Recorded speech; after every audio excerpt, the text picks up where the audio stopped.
You probably heard people threatening to move to another country depending on who becomes the next president of the United States. Here in Texas, thousands of people are scrambling to become U.S. citizens before the presidential election. Austin's application support office was very busy today, and our Rachel Glazer has the reason behind this sudden rush.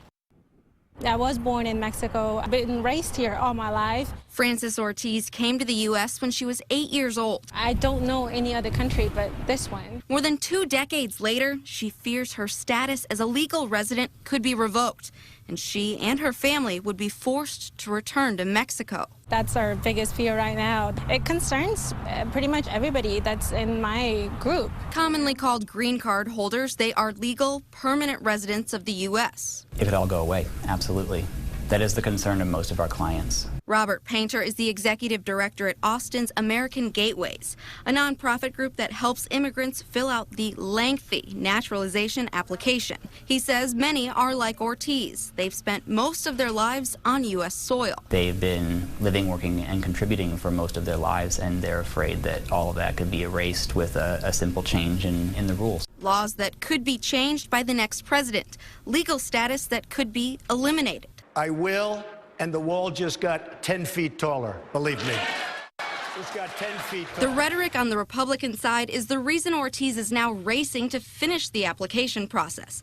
The most recent numbers from the Department of Homeland Security show submissions from Texas jumped nearly 15% from the previous year. The path to citizenship can take several months to complete, which is why Ortiz is trying to cement her legal status now before the November election.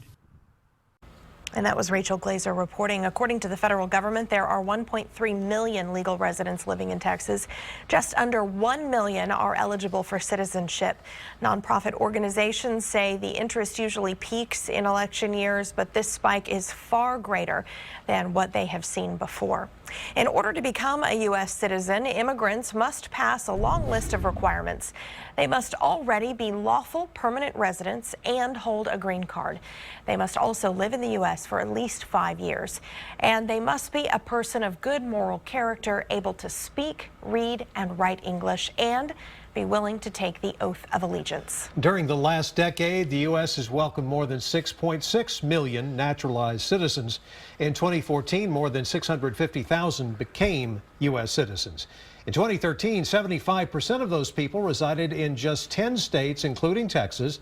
That year, most people came from Mexico, India, the Philippines, the Dominican Republic, and China.